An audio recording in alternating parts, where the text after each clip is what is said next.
ओम शांति। भगवत गीता श्लोक क्लास में आज के टेस्ट के लिए श्लोक नंबर है 14वें अध्याय का 23वां, अध्याय 14 का श्लोक नंबर 23 और 18वें अध्याय का 8वां श्लोक, अध्याय 18 का श्लोक नंबर 8। सबसे पहले श्लोक के लिए जो पॉइंट्स सुने हैं वो पॉइंट्स बताइए। हाँ दीदी। हाँ ओम जी माता जी। शांति। हाँ जी। 24:68। हाँ, पहले श्लोक पढ़ती हूँ। दुखम इति एव यत कर्म काय क्लेश भयात भयात त्यजेत स कृत्वा राजसम त्यागम न एव त्याग फलम लभेत। अर्थात इसमें बताया है कि जो गेम खेल रहे हैं, देह को अर्पण कर रहे हैं, देह के संबंधों को अर्पण कर रहे हैं, देह के पदार्थों को भी अर्पण कर रहे हैं, तो इन तीन लोगों में से कौन सा त्याग ज्यादा कठिन है? देहभान का त्याग करना अति कठिन है, तो और कौन सा सहज है? तो देहभान का त्याग अति कठिन है। तो इसमें जहाँ हमारा तन होगा वहाँ हमारा मन होगा, लेकिन देह के संबंध, देह के पदार्थ और देह से बुद्धि को हटा देना है। तो देह की सुरक्षा का त्याग कर देना, देह की सुरक्षा कैसे कैसे होगी ये, और तन का भी पालन पोषण कैसे होगा? तो अगर हम ईश्वरीय सेवा में अर्पण कर देंगे, सेवा में अपने को झोंक देके, तो इसलिए बाप ने गारंटी दी है कि मेरी ईश्वरीय सेवा में लगे रहने वाले बच्चे कभी भूख नहीं मरेंगे। तो निश्चय बुद्धि बच्चे होंगे तो देह की चिंता नहीं करेंगे। तो ये हुआ पहला त्याग। तो दूसरा त्याग देह के संबंधों का त्याग करना। कौन से संबंध है जिसमें जाति बुद्धि जाती है? तो पति पत्नी का संबंध है, उसमें जाति बुद्धि जाती है, तो उसका भी त्याग करना। तीसरा देह का पदार्थ, ये पदार्थ मिलेगा तो हम ज्ञान में चलेंगे, ये थर्ड क्लास त्याग है। ये पदार्थ नहीं चलेगा तो बाप बाप कुछ भी नहीं, ज्ञान बाप बाप कुछ भी नहीं, ये थर्ड क्लास त्याग है। इसमें रोने लग पड़ते हैं, जार जार आंसू बहाने लगते हैं। और तीन प्रकार का त्याग करने में पढ़ते फर्स्ट क्लास त्याग है। ये नहीं समझते हैं कि अष्ट देवों की लिस्ट में आने वाले तीन प्रकार का त्याग करने में सबसे आगे आगे है जाते हैं। तो हमारी अंतिम परीक्षा क्या है? तो नष्टो मोहा स्मृति लब्धा। तो काय से नष्टो मोहा? देह से नष्टो मोहा, देह के संबंधों से नष्टो मोहा और देह के पदार्थों से नष्टो मोहा। फिर 14वां अध्याय का 23वां श्लोक है कि उदासीनवत आसीनः गुणैः यः नः विचाल्यते गुणा वर्तन्त इति एव यः अवतिष्ठति न ईह्यते। इसमें बताया है कि मैं जब आता हूँ तो त्रिकालदर्शी हूँ या नहीं हूँ? तो त्रिकालदर्शी हूँ। तो 500-700 करोड़ में 500 आत्माओं के बीच में कौन सी आत्मा है जो 84 पूरे 84 जन्म लेने वाली है? तो वो उस बड़ा बच्चा है। तो है दीदी, उनको मैं जानता हूँ, तो उनमें ही प्रवेश करता हूँ। शरीर रूपी रथ में जितना बड़ा, जैसे साहूकार होगा उतना बड़ा फर्नीचर होता है ना, तो गीता में कहा है इदम शरीरम कौन्तेय क्षेत्रमित्य अभियते। हे अर्जुन, ये तेरा शरीर रूपी रथ है जो मेरा कर्म करने का क्षेत्र है। ये तेरे शरीर युद्ध का क्षेत्र है, ये युद्ध भूमि है। तो गीता में पहले श्लोक में आया है धर्म क्षेत्रे कुरुक्षेत्रे, अर्थात ये शरीर धर्म का युद्ध क्षेत्र है, कर्म का भी युद्ध क्षेत्र है। बाप का शरीर है जो युद्ध भूमि है। अच्छे बच्चे हैं, अच्छे बच्चे भी पैदा इसमें होते हैं और बुरे बच्चे भी पैदा होते हैं। तो ये दोनों प्रकार के बच्चे आपस में लड़ेंगे या नहीं लड़ेंगे, तो फैसला करने के लिए किसके पास जाते हैं? तो बाप के पास जाते हैं। तो बाप का फिर धर्म क्या है? तो अच्छे बच्चों को जिंदा रखना और बुरे बच्चों को जान से मार देना, क्या ये धर्म है? नहीं, वो ऐसा बाप है जो बुरे से बुरे कर्म करने वाले राक्षसों का भी अरे तो अब समर्थन जब करता है और लगे हैं, अब जब रीति तब अच्छे तो कर्म करने वालों का भी समर्थन करता है। देखे अब भगवान के 3 बड़े बच्चे, बना ले वैसे तो 33 करोड़ है, लेकिन 5 उनमें एक ऐसा देवता है जिनको फिर राक्षस भी मानते हैं और मनुष्य भी मानते हैं और देवताएं भी मानते हैं।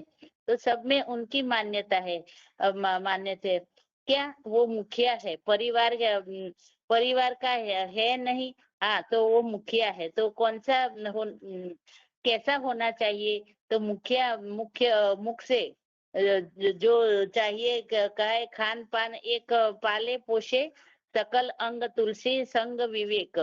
तो मुखिया मुख की तरह होना चाहिए, सब प्रकार की चीजों को खाता है ये मुख। लेकिन ये मुख जो खाता है क्या सिर्फ आंखों को ही ताकत देता है, कानों को ही ताकत देता है क्या? तो नहीं, ज्ञानेंद्रियों को भी ताकत देता है। और ज्ञानेंद्रिया सुखदायी कर्म करती है, तो श्रेष्ठ इंद्रिया है तो उनको भी पावर देता है, और भ्रष्ट कर्मेंद्रियों को भी पावर देता है। तो वो तो सबको पावर देता है, तो जिंदा रहने का हक तो सबको है। तो सबको कोई बिच्छू सांप है, उनको जितना दूध पिलाओगे फिर भी उनकी गिरफ्त में अगर उंगली आ जाएगी तो काटेगा जरूर, तो उसका धर्म है। तो इस सृष्टि की सभी आत्माएं अपने अपने धर्म का पालन कर रही है। जो बाप के बच्चों है डायरेक्ट वो कीड़े मकोड़े मक्खी मच्छर जो दुख ही दुख देते हैं, वो बाप के बच्चे हैं। बाप की बातों को समझते को या बाप माता की जी बातों को श्लोक समझने पढ़िए, वालों औरों को को नहीं। भी पढ़ने दीजिए पॉइंट्स। श्लोक पढ़ो, हाँ श्लोक तो जी, मैंने पढ़ लिया दीदी, ठीक है दोनों माता श्लोक जी। पढ़ लिया। आगे बताइए हाँ भाई। ओम शांति। हाँ श्लोक जी। दुःखमिति एव यत् कर्म काय काले सभयत् त्यजेत् सकृत्वा राजसं त्यागम न एव त्यागम फलम लभेत। तो इसमें ये बताया जा रहा है कि देहभान में रहकर जो मजबूरी से या भय से त्याग किया जाता है, ऐसे त्याग की जो फल की प्राप्ति हो नहीं मिलता है। क्योंकि देहवान होने के कारण यज्ञ कर्म किया, लेकिन जो त्याग किया, लेकिन उस त्याग के बदले में अपनी स्वार्थ पूर्ति करने वाली जो लालसा, जैसे मुझे मान मर्तबा मिले, मुझे ये पद मिले, तो ये स्वार्थ भाव के कारण जो त्यागता है उसे इसे त्याग को राजसी त्याग कहा गया।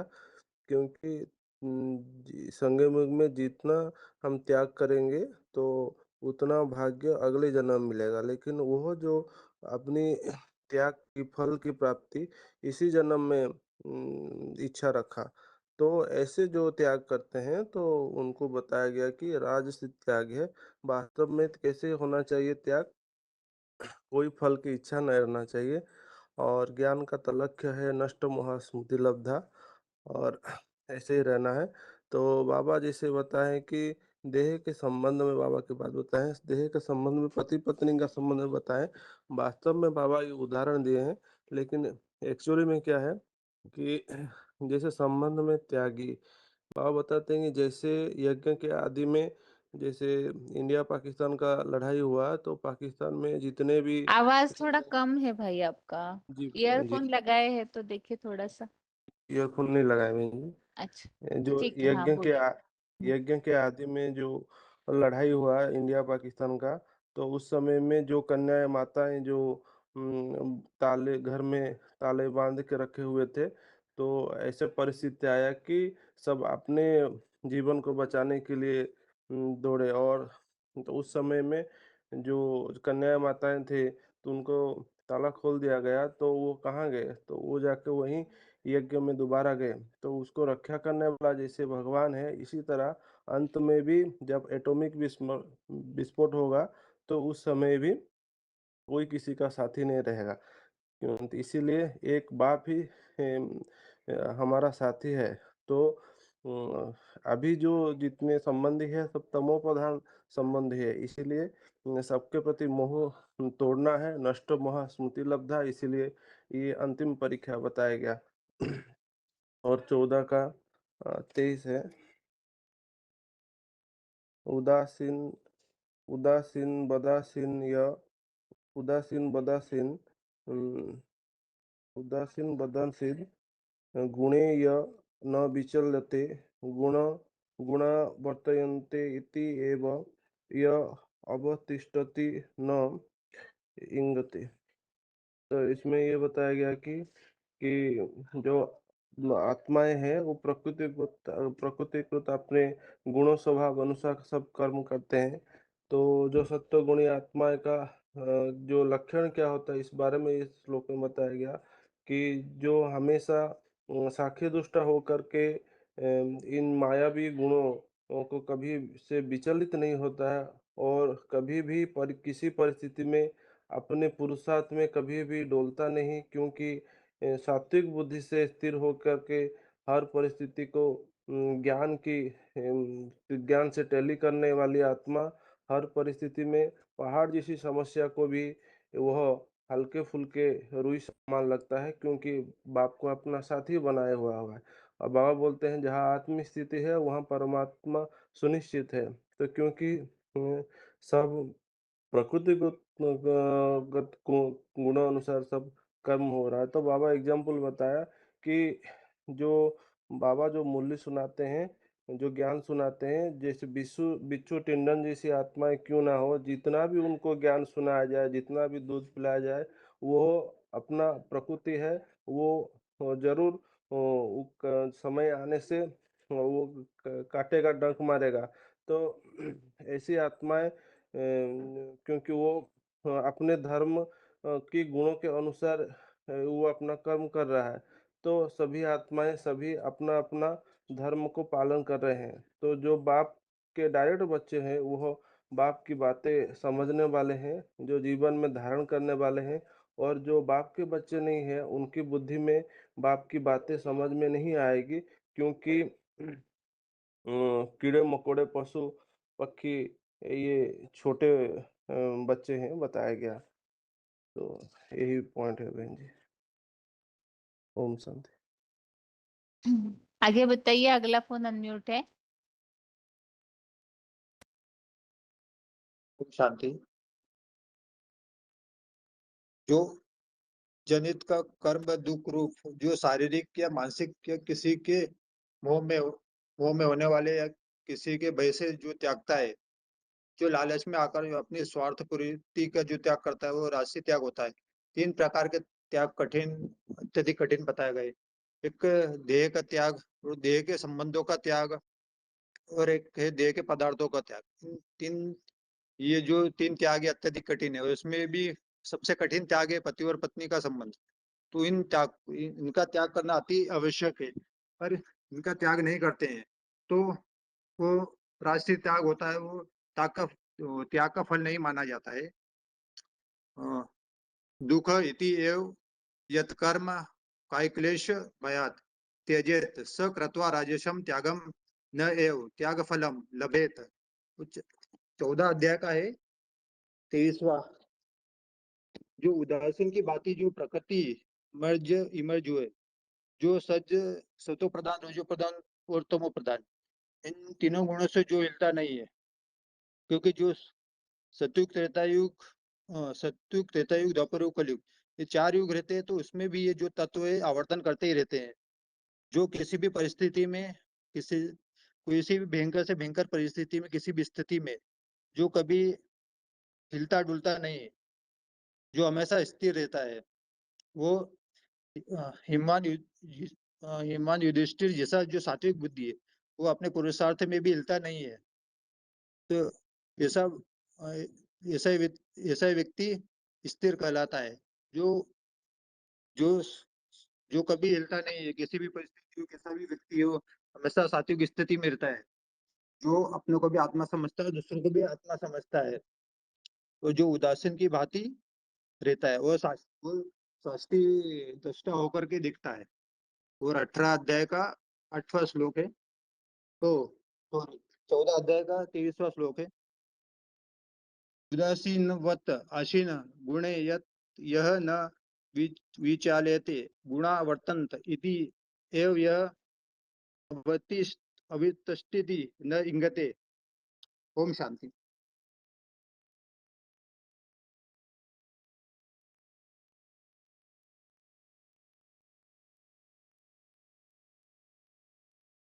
आगे बताइए माता जी। 9431 आगरा। हेलो, ओम शांति हो। मैं जी श्लोक पढ़ो 18 को 7वां अध्याय। दुखम इत एवं यत कर्म काय क्लेश भयात त्यजित सकृत्वा राजसं त्यागम न एवं त्यागम फल लभित। जो जनित का कर्म दुखरूप है, वही ऐसा समय शारीरिक मानसिक या किसी के मोह में होने वाले कष्ट के वैसे त्यागता है। वह स्वार्थ पूर्ति करने वाले लालसा वाला राजसी त्याग करने के बाद अनात्म भावी देह भाव जन त्याग का फल ही नहीं पाता है। 14 को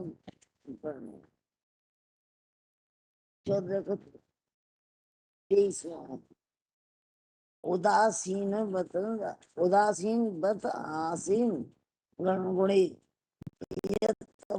न विचाल्यते गुणा वर्तन्त इति एवं यह अवतिष्ठ न यंगते।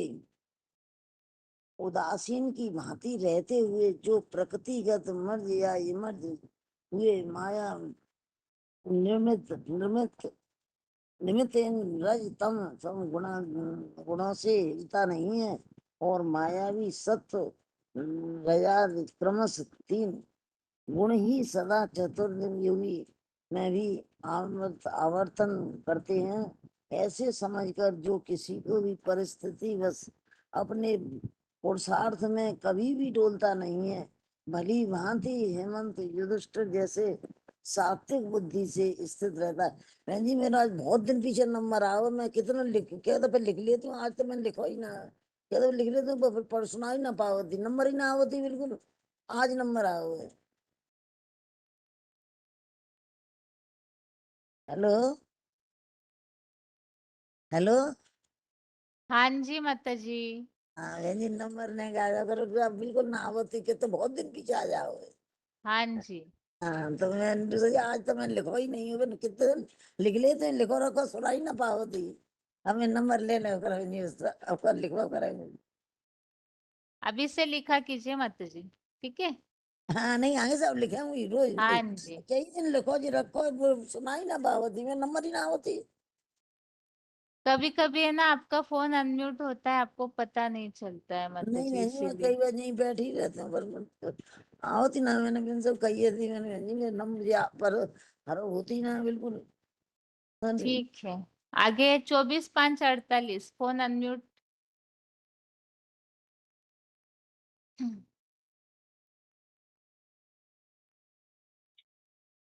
आगे बताइए, फोन अनम्यूट है अगला।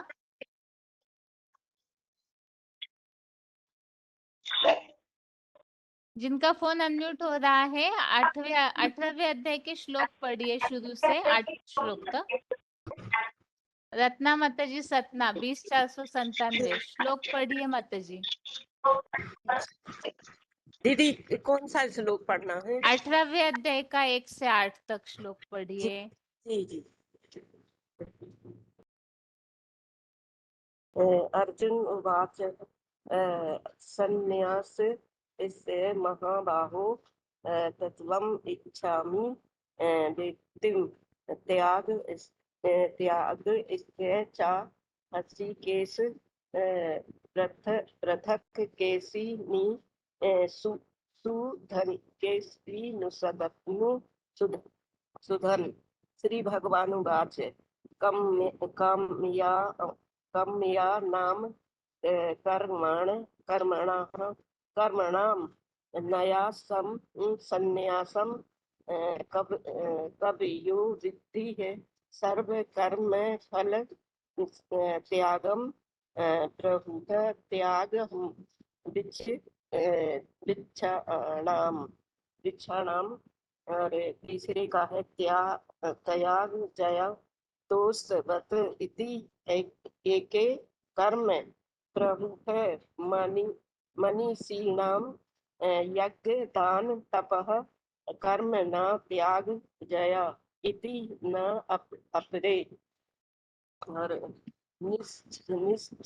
निश्चयम श्रेणी में तंत्र त्यागे भारत सतम त्यागो ही पुरुष बया बयाक त्रिविधा संप्र संप्रकीर्ति कीर्ति ततः ततः और यज्ञ दान तप कर्म न त्याग जय कार्य कार्य एव तत् यज्ञो दानम तप श्री जब पाव नानी मानी सी नाम नाम एतानि अपि तु कर्माणि संदग्ध त्याक्त्वा फलानि च करत भयामि इति मैं पार्थ निश्चितम मत उत्तम नियत इष्यतु संन्यासः कर्मणो न उपगति आगे पढ़िए माता जी। हेलो हेलो बहन जी। हेलो हाँ जी, हेलो हेलो 15374 पढ़िए। हेलो हेलो पढ़िए हेलो माता बहन जी। जी। 15374 पढ़िए। बहन जी मेरा 23214। अच्छा ठीक है, पढ़िए माता जी। हेलो हाँ जी पढ़िए मैं माता जी। सत्यं इच्छामि वेदितुं यज्ञस्य च ऋषिकेश पृथक् केसि निषूदन। भगवान कर्मणां कर्मणां न्यासं संन्यासं पवया विदु सर्वकर्म फल त्यागं प्राहु त्यागं विचक्षणा तेजं दोषवत् इति एके कर्म प्राहु मनीषिणां यज्ञ दान तप कर्म न तेजं इति च उच्यते। निश्चय शृणु के भरत सतम यज्ञे हि पुरुष व्याघ्र त्रिविधं संप्रकीर्तित यज्ञ दान तप कर्म न त्यजं कार्यं एव तत् यज्ञ दानं तपश्चैव कामनानि मनीषिणानि एतानि अपि तु कर्माणि संगे यक्ता फलानि च कर्मत्यानि इति मे पार्थ निश्चितं मतं उत्तमम्। नियतस्य तु संन्यास कर्मण न उपपद्यते महत सत्य परित्याग तामस परिकीर्तित दुःखम् इति कार्य फले समस्या त्यज्यते स्वकृता रजसं त्यागं न एव त्याग फलं लभते। ओम शांति बहन जी।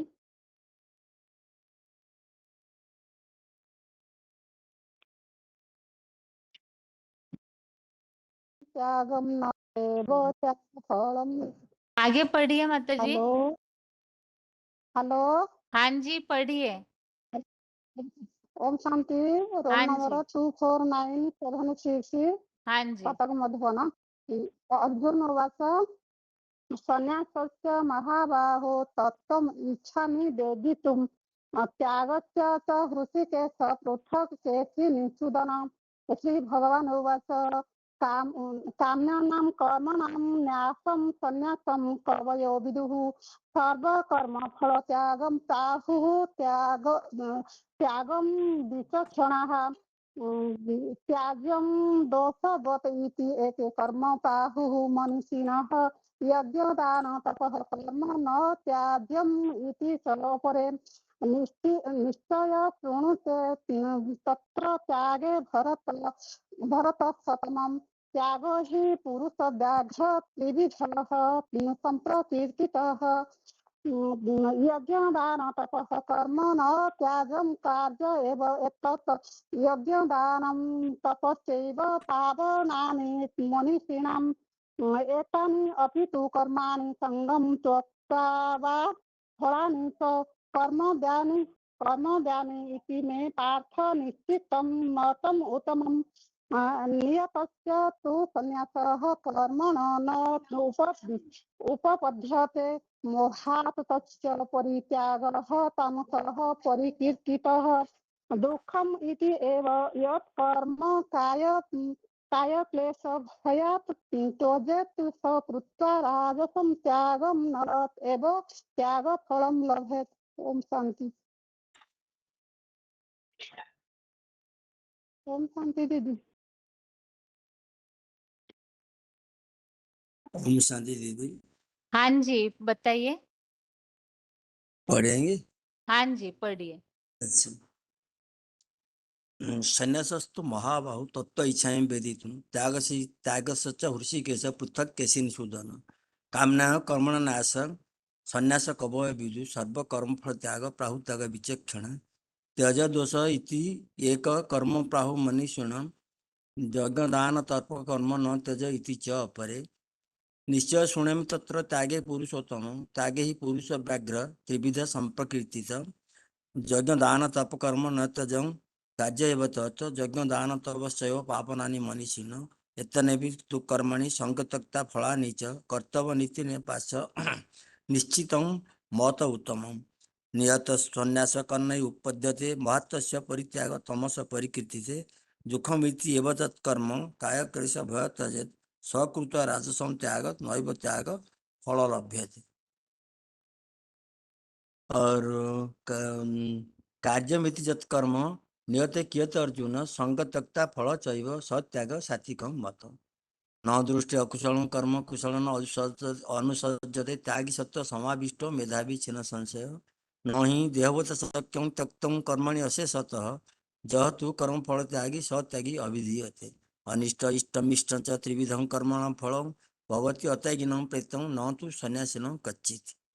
और कर्म के होने से सांख्य का सिद्धांत पंचैतानि महाबाहु कारणानि निबद्ध में सांख्ये कृतान्ते प्रोक्तानि सिद्धये सर्वकर्माणि अधिष्ठान तथा कर्ता करणं च पृथिवीधं विविधश्च पृथक् चेष्टा दैवच्च अत्र पंचमम् शरीर वा मन शरीर वा मन भी जत्कर्म प्रारंभते नर न्याय वा विपरीत वा पंच इति तस्य तव तत्रैव सत्यकर्ता आत्मनि केवल तो जह पश्यति अकृता बुद्धि न त्वात् न पश्यति दुर्मति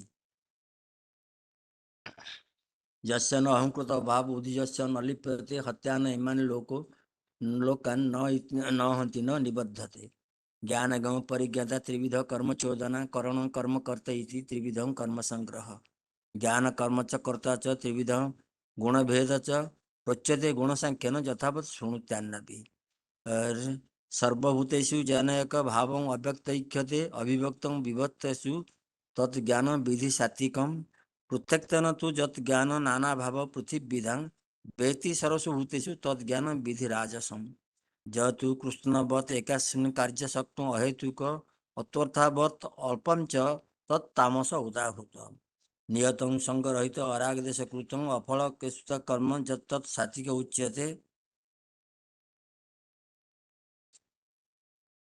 और यतु कामे तृष्णा कर्म सहंकार पूर्ण क्रियते बहुळाभासं तत् राजसं उदाहूत अनुबद्ध क्षय ऐसा अनव्यक्ष च परुषं मोहात् आरम्भते कर्म यत् तामस उच्यते मुक्त संग अनवादी धृतिश्चाह समावृतः सिद्ध सिद्धो निर्विकार कर्ता सात्विक उच्यते रागी कर्म फलपेक्षु लुब्धा हिंसक अशुचि हर्षचोक वृता कर्ता राजस परिकीर्तिते अयुक्त प्राकृत स्तब्धं षष्ठो निष्कृतिगः आलसः विषादी दीर्घश्रुति च कर्ता तमस उच्यते ठीक है बुद्धि आप भेद रुकिएगा भाई अभी आगे हाँ पढ़िए माता जी 14487।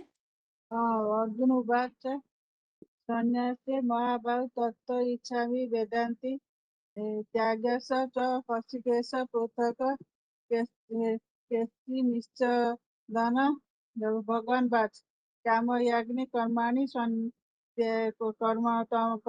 कर्माणि न्यास सन्यासी कवय वेदु सर्वकर्मणा फल त्याग पाहु त्याग विचक्षण त्याज दशवत इति एकं कर्म पाहु मिनी मिनी मिनी श्रेण यज्ञ दान तप कर्म च त्याजमित इति च अपर निश्चय सुण में मित्र त्याग भरत सत्यम त्यागची पुरुष व्याघ्य विधते समप्रक्ति विद्यते यज्ञ दान तप कर्मच त्याज कार्यमेध कार्य एवं तत्व यज्ञ दान तपश्च पाननानि विनिश्रेण इतानि अपित कर्माणि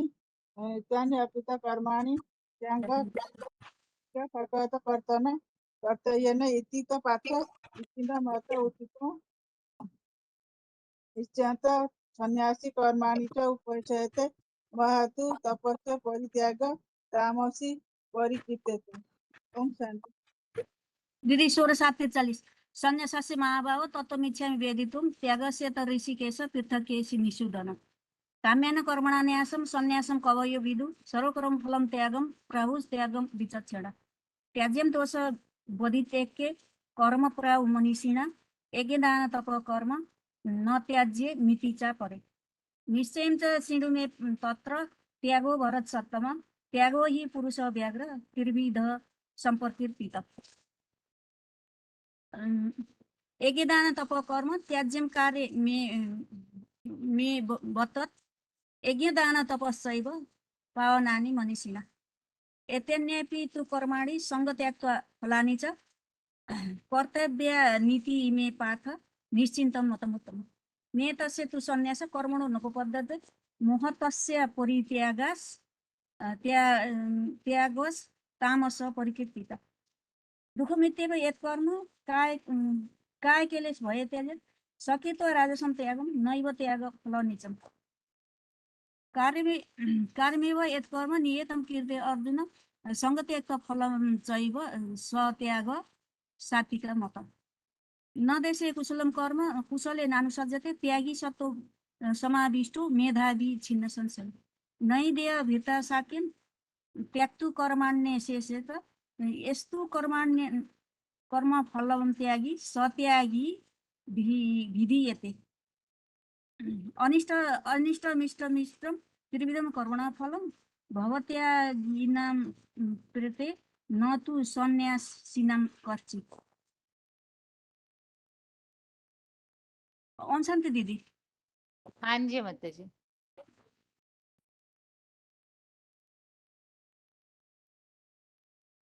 आगे बताइए, अगला फोन अनम्यूट है।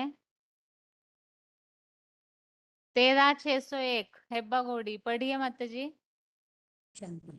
अर्जुन उवाच संन्यासस्य महाबाहो तत्त्वम् इच्छामि वेदितुं त्यागस्य च ऋषिकेश पृथक्केश निषूदन श्री भगवान उवाच काम्यानां कर्मणां न्यासं संन्यासं कवयो विदु सर्वकर्मफल त्यागं प्राहुर्त्यागं विचक्षण त्याज्यं दोषवत् इति एके कर्म प्राहुर्मनीषिणः यज्ञदान तपः कर्म न त्याज्यम् इति चापरे निश्चयं शृणु मे तत्र त्यागे भरत सत्तमा त्यागो हि पुरुष व्याघ्रं त्रिविधं संप्रकीर्तितः यज्ञदान तपः कर्म न त्याज्यं कार्य एव तत् यज्ञो दानं तपश्चैव पावनानि मनीषिणा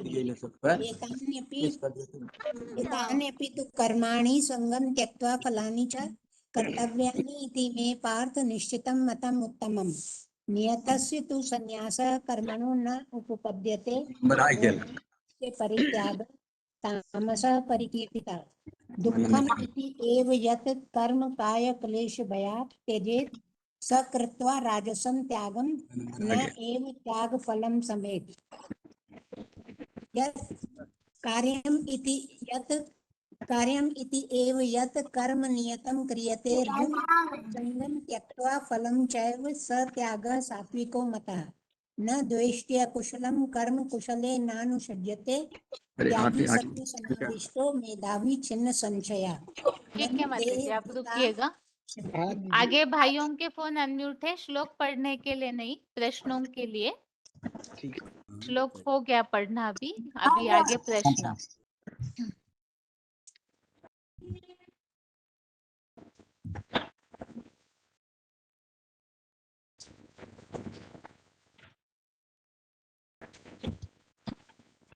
यहाँ 18वें अध्याय में मोक्ष संन्यास योग ये जो टॉपिक चल रहा है इसमें अलग अलग प्रकार के संन्यास की बात बताई हुई है।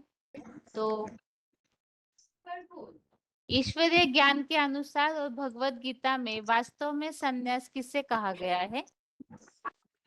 जो सभी कामनाओं का त्याग कर दे और वो किस प्रकार से जो अविनाशी रुद्र ज्ञान यज्ञ अर्थ सभी कर्म फलों का जो त्याग कर दे, जो प्राप्ति की आकांक्षा नहीं रखे, वैसे त्याग को ही संन्यास बोला गया है। और जबकि यज्ञ जो रुद्र ज्ञान यज्ञ के लिए जो भी करा जाता है वो दान जो है आत्मिक स्मृति का तप दान जो है वो उसको त्यागने के लिए कभी नहीं बोला है। हेलो, आगे बताइए। हाँ, त्याग जो है विशेष रूप से जो संन्यास की बात आती है दुनिया में, तो उसको कर्म इंद्रियों को स्वयं करके एक्सरसाइज करके या ठंडे पानी में खड़े होके या आग में चल के या उल्टे लटके के वो सब प्रकार की जो हठ पूर्वक करते हैं संन्यास। और घर वाले क्या करते हैं, दिखावटी करते हैं, पोपेन शू करते हैं। परंतु ईश्वरीय ज्ञान में जो संन्यास की बात बताई गया है इसमें सर्व संकल्प संन्यास, माने संकल्प में जो आता है भावना कामना इच्छा पैदा होता है वो मेन चीज तो आत्मा ही है। तो आत्मा के अंदर जो सृजन होता है उसको परित्याग करना। सर्वकर्माणि मनसा संन्यास्य से सुखम बंसी नवद्वारे पूरे दे नैव कुर्वन् कारयन्, माने 9-10 इंद्रियों द्वारा उसको स्वयं करने की बात मनसा द्वारा ही होगा। ऐसा नहीं कि स्थूल कर्म इंद्रियों को जोर जबरियन रुकना, वो तो माने नैसर्गिक कर्म है। खाना पीना मलमूत्र त्याग करना जो भी कर्म है वो नैसर्गिक कर्मों को परित्याग करने के लिए गीता में कहीं भी उल्लेख नहीं है। लेकिन आज की दुनिया में जो हठ पूर्वक इस प्रकार संन्यास करते हैं संपूर्ण रूप से ये गीता विधान का विपरीत है। इसलिए गीता में बताया नहीं इंद्रियार्थेषु न कर्मसु अनुसज्जते सर्व संकल्प सन्यासी गारूढ़ तदुच्यते। जो कर्म इंद्रिय को माने जोर जबरदस्ती ना रूप कर मन को संयमित करता है, मन को एकाग्र करता है, तो उसको ही प्रकृत संन्यास कहा जाता है। ये बात बताएगा दीदी। जो मेन बात वो बताएंगे देही का आसक्ति, जो देही का आसक्ति जो जिसका गीता का जो मुख्य परीक्षा बताई गई कि नष्टो मोह स्मृति लब्धा, तो उसमें जो मेन बात बताई गई वो ये बताई गई कि जो देह के संबंध और देह के पदार्थ, तो सबसे पहले जो बात आती जो सबसे कठिन दुष्कर है वो है देह का त्याग। तो देह का त्याग कोई मरना थोड़ी बोला वो जो संन्यास बोलाएगा कि वो जो मनसा संकल्पों से जो समुचित कर्मों के त्याग का बात बोली गई है, वो ही संन्यास है। असली संन्यास वही है। ओम शांति दीदी। ये तो बाबा ने बताया है कि कर्म तो ये तो कर्म जरूर करना पड़ेगा। कर्म तो कभी भी कोई नहीं छोड़ पाएंगे। वो जो कर्म करने के बाद अभी ईश्वरीय यज्ञ के लिए जो भी कर्म करते हैं कर्म फल का संपूर्ण त्याग बाबा ने बताया है। ये श्लोक में बताया है कर्म फल का जो इच्छा इसको त्याग करना है और संकल्प में भी कुछ भी नहीं करना चाहिए, नहीं इच्छा करना चाहिए।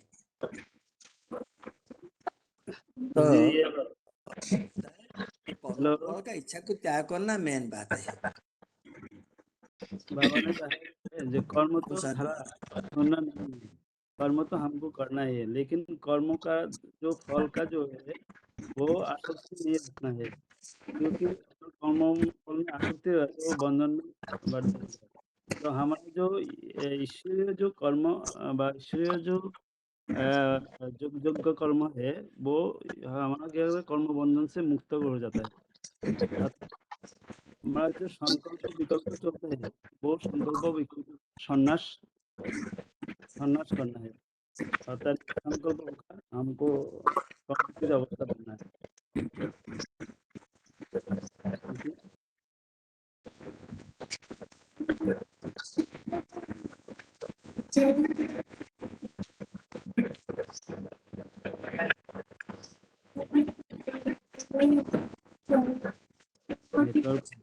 श्लोक में बात आई है कि बुद्धिमानों को पवित्र बनाते हैं। कौन सी ऐसी बात है जिससे पवित्र बनती है आत्माएं? क्या बताया है? पवित्र बनने के लिए जो बताया कि जो शारीरिक मानसिक किसी प्रकार का जो मोह नहीं होता है और उसका जो फिर जब कष्ट नहीं होता है तो वो श्लोक में क्या विशुद्ध आत्मा बताया है बाबा ने? किस श्लोक में इस बात की बात आई है बुद्धिमानों को पवित्र बनाती है?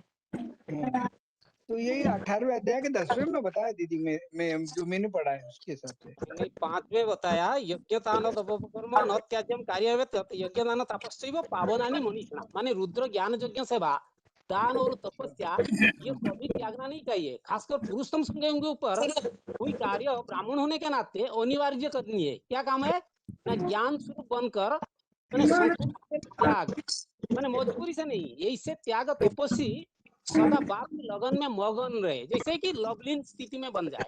ये माँ पश्यति सर्वतः सर्वजमय पश्यति तस्मात् अहं प्रणश्यामि सचन में प्रणश्यति, इस प्रकार का भाव रहना चाहिए। जैसे बाबा मैंने महबूबा की बात निकाल देता है, ऐसे बच्चे यज्ञ सेवा और माने स्वाभिमान अपनी आत्मभाव से टिके रहते हैं। तपस्या माना पुरुषार्थ, ये प्रारब्ध नहीं है।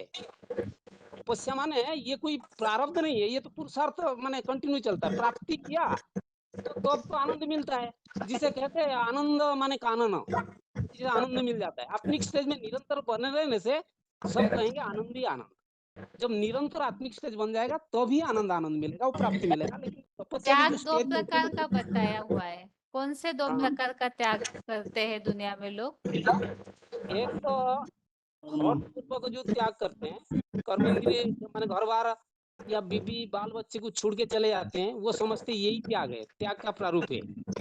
लेकिन मन के अंदर वो कामना रहता है, माने कर्मेंद्रियाणि स्वयं में ये आस्ते मनसास्त्रम इंद्रियार्थ विमूढ़ात्मा मिथ्याचार शौचते, मतलब ये तो ठगी दिखावट पंप एंड शू दिखाए दुनिया को हमने त्याग किया, लेकिन मन के अंदर जो बैठा हुआ है वो गया नहीं। तो इसीलिए मन से जो संपूर्ण त्याग करता है, चाहे घर बार परिवार संसार के अंदर रहते हुए कमल फूल समान जिंदगी बनाना है, यही हमारा भगवान बाप सिखाते हैं ईश्वरीय पढ़ाई के आधार पर। रहना इस दुनिया में, इस दुनिया को त्यागना नहीं, छोड़ना नहीं।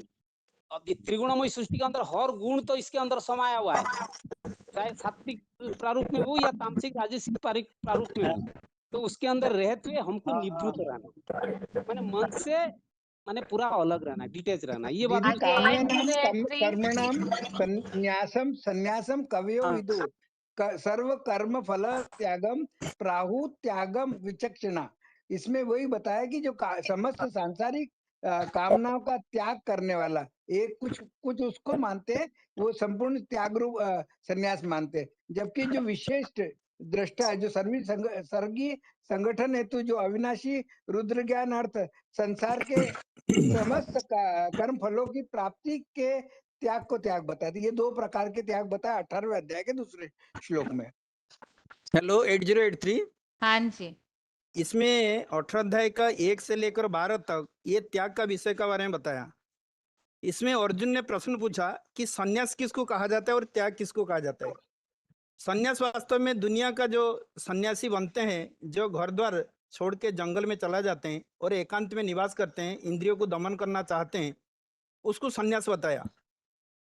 वो सन्यास तो घर द्वार तो छोड़ देते हैं, लेकिन उनका मन बुद्धि में संकल्प तो चलता है, तो इसीलिए वो स्थूल में भल अलग रहते हैं, लेकिन जो सांसारिक कर्मों का जो संकल्प है उनका मन में आते रहता है। लेकिन त्याग का विषय में बताया, ये पुरुषोत्तम संगम युग में जो भगवान का ईश्वरीय पढ़ाई जो पढ़ते हैं, ईश्वरीय पढ़ाई जब हमारा बुद्धि में बैठता है, तब जो यज्ञ दान तप ये सब अच्छा ही कर्म आत्मा की उन्नति के लिए किया जाता है, और वो उन्नति के लिए क्या हुआ कर्म का फल को भी त्याग करना है। क्योंकि कर्म का फल अगर हमारा बुद्धि में बैठता है तो हमारा अंदर एक अहंग भाव जागृत होता है, जो भी आत्मा को अधोगति में ले जाता है। इसलिए जो भी कर्म किया वो कर्म को, जैसे बाबा ने बोला कि कुछ भी लेके हम कुआं में डाल देते हैं तो कुआं से तो निकलना मुश्किल होता है, ऐसे जो भी कर्म करते हैं वो कर्म अगर सूक्ष्म रूप में मन बुद्धि में बढ़ता है तो उसका फल प्राप्ति होता है। लेकिन अगर सुखों में भी त्याग कर दिया, मतलब फल की कामना को छोड़कर अगर करते हैं, तो वो फल हमको इस जन्म में नहीं मिलता, अगले 21 जन्म में मिलता है। बाबा ने बोला कि पुरुषार्थी जीवन में जो भी तुमको प्राप्त होता है 63 जन्म में क्या हुआ कर्मों का फल यहाँ मिलता है। और यहाँ जो भी तुम त्याग तपस्या करते हो, यज्ञ करते हो, जो भी अच्छा कर्म करते हो, एक ही जन्म भविष्य के लिए जमा होता है। लेकिन यहाँ कोई कोई आत्माएं सेवा करते समय वो फल की आशा रखते हैं। कोई बड़े अमीर का सेवा करते हैं और चाहते हैं कि कोई मिनिमम धन बना के दे दे, कुछ अच्छा ही कर्म करके दिखाए। तो ये सब चाहना रखना भी वो फल का त्याग नहीं होता। इसलिए फल का त्याग मतलब जो आत्मा का उन्नति के लिए जो भी कर्म किया जाता है उसका फल कामना को त्याग करके करना है। इसलिए बोला युगी जब तक अपना संकल्प को त्याग ना करे तब तक वो संपन्न नहीं बन सकता है। नहीं असन्यस्त संकल्प युगी भवति कश्चन। इसलिए त्याग मतलब उसका फल का कामना को त्याग करना है, ना कि स्थूल रूप में त्याग कर दे और संकल्प में ही चल रहा है। क्योंकि संकल्प तो हर कर्म का बीज है। अगर बीज को कोई बोल लेता है तो पेड़ तो जरूर उगेगा।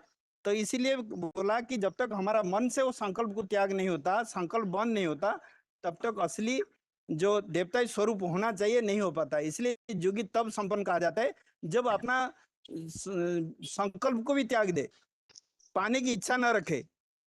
आज का जो श्लोक था, जो कर्म हमको शारीरिक दुख पीड़ादायी समझकर जो त्याग करते हैं वो राजसी त्याग है।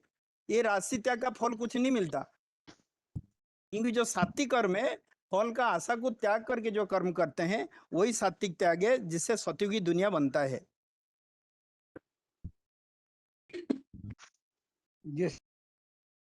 हेलो। हाँ जी, ठीक है। अभी आगे 812 और 24548 आप दोनों बताइए। ओम शांति बहन जी। 14वें अध्याय में हमने प्रकृति के 3 गुणों को पार करने की बात को समझा है। तो प्रकृति के 3 गुणों को पार करना मतलब क्या? सहज भाषा में अगर हमें किसी को समझाना है तो आप क्या बताएंगे? प्रकृति के 3 गुणों को पार करना किसे कहा जाता है? वो आत्मिक स्थिति में जब रहेंगे तो वो ये 3 गुणों को जो आत्म स्तर की स्मृति रूप तपस्या जब करेंगे तो ही पार कर पाएंगे 3 गुणों से। क्योंकि अगर देह तो 3 गुणों से 3 गुण जो प्रकृति के 3 गुण है उसके उसमें उलझाती है, बंधन में बांधती है। तो लेकिन आत्मा जो है वो देह के बंधन से मुक्त होती है जब तक वो देह में नहीं बंधे, देह में नहीं आए। तो वो दोनों को डिटेच करने की बात है, तो तब पार कर पाएंगे। ओम शांति बहन जी। हाँ जी। ये 3 गुणों को पार करना माना निश्चय बुद्धि होकर एक को ही याद करना है। इसलिए एकाग्र से मनमना भाव होकर होना है। इसलिए भक्ति मार्ग में कहते हैं मनस्येन्द्रियाणांच एकाग्रम परमम तपः। मनस और इंद्रियों को एकाग्र करना ही उत्तमोत्तम तप है। सज्जाय सर्वकर्मेभ्यः सज्जाय सर्वकर्मेभ्यः स्वधर्म उच्यते। स्वधर्म को पालन करना। मैं आत्मा हूँ, मैं शरीर नहीं हूँ, ये इस भाव से परमात्मा को याद करना ही सहज प्रक्रिया है 3 गुणों को पार करने के लिए। दीदी ये 14 का 20 में बताया है आत्मा में देह से पैदा होने वाले इन 3 गुणों तीनों क्रमिक सत्तादि गुणों को विपरीत गति से पार करके जन्म मृत्यु बुढ़ापा आदि ढेर सारे दुखों से अच्छी तरह मुक्त हुआ देवों की कलातीत अर्थात कलाबद्ध विश्व में अमर पद को पाता है। अर्थात हमारा जो दायित्ववादी द्वापर से जो हमने किया है वो कर्मों का और जब हमारा ये पुरुषोत्तम संगम युग में बाप को पहचान लिया, वो पहचान के बाद हमारा जो कर्मेंद्रिय जो 3 गुण है उस 3 गुण को मन बुद्धि से पहले हमको याद करना है, मन बुद्धि से त्याग करना है। तो त्याग के बाद हमारा क्या करता है और जब कर्मातीत अवस्था पहुंच जाता है तो हम क्या करते हैं 3 गुणों से पार कर सकते हैं। बहन जी ये भी है 12वें अध्याय में ये तो सर्वाणि कर्माणि मयि सन्न्यस्य मत्परा अनन्येव योगेन मां ध्यायन्त उपासते। और ये भी कहा है 12:8 में 12:8 में कहा मय्येव मन आधस्वमयि बुद्धि निवेशय। मन को मेरे को अर्पण कर दो पूरा। विनशिष्यसि मय्येव अध ऊर्ध्वं न संशय। ऐसा करने से कोई संशय नहीं है, मेरे को ये पता है। और 12 अध्याय में 12:10 में ये भी बताया है, अभ्यासे अप्यसमर्थोऽसि मत्कर्म परमो भव मदर्थमपि कर्माणि कुर्वन् सिद्धिमवाप्स्यसि। अभ्यास से ही सब कुछ प्राप्त होता है। मुझको ही सब कर्मों को मुझको ही ये अर्पण करो। ये भी है ना, यत् करोषि यद् अदनासि यद् जुहोषि ददासि यत् तपस्यसि कौन्तेय तत् कुरुष्व मदर्पणम्। फिर 11 अध्याय में लास्ट श्लोक है, मत कर्मत कुर्मत परभो मत भक्त संग वर्जितः निर्वैर सर्वभूतेषु यस्य मामेति पांडव। पूरा जो भी कर्म तू करता है वो सब मुझे ही अर्पण करो। हाँ, एक लाइन बताता हूँ। 14 में जो बताया, प्रकृति का जो 3 गुण है वो सदा आवर्तनीय है। ये बात जो अच्छी रीति समझ लेता है, ये अनादि अविनाशी ड्रामा है। समय के प्रभाव अनुसार शहर गुण अपने अपने टाइम पे आएगा ही आएगा। ये सिचुएशन को कभी कोई रोक नहीं सकता। जैसे बताया ना, प्रकृति क्रिया माने नहीं गुणे कर्माणि सर्वस्व अहंकारे विमूढ़ात्मा करता हंग इति वन्द्यते सदृशं चेष्टेते सस्य प्रकृते ज्ञानवानोपि प्रकृति यान्ति भूतानि निग्रहं किं करिष्यसि। माने हर समय हर वस्तु हर पदार्थ अपने स्थिति परिस्थिति में वो आएगा ही आएगा, लेकिन हमको क्या करना, साक्षी दृष्टा होकर के देखना है। जैसे ध्रुवतारा अनिंद्य स्थिर अचल अटोल रहना है, जिसको आपने मिसाल दिया था माउंट में जो अचलगढ़ है, तो युधिष्ठिर है, तो अंगद है, ये सारे मिसाल दिया है। तो इसी समान हमने अपने स्थिति में कायम रह करके आत्मभान में रह करके हर एक स्थिति परिस्थिति को हम देखना है। सामने चाहे छत गिर जाए कुछ भी हो जाए, लेकिन अपना स्थिति अपना अवस्था नहीं हिलना चाहिए। चाहे कैसे भी कुछ भी परिस्थिति हो जाए, हम जान लिया ना, मान लिया ना हमने आत्मा अविनाशी अजर अमर है, तो इसीलिए जो भी स्थिति परिस्थिति आएगी उसको सामना करने का अतूट ताकत बल क्षमता तब आएगी जब हम आत्मिक स्थिति में पूरा टिक करके कुछ भी आएगा तो हर परिस्थिति को उदासीन उदासीन भांति देखेंगे। जो 23 अध्याय में बताया कि इसी प्रकार का स्थिति जिसका बन जाएगा, किसी भी स्थिति परिस्थिति वो हिलेगा नहीं डुलेगा नहीं, उसका बुद्धि पूरा स्थिर हो जाएगी। ये बात को दर्शाएगा।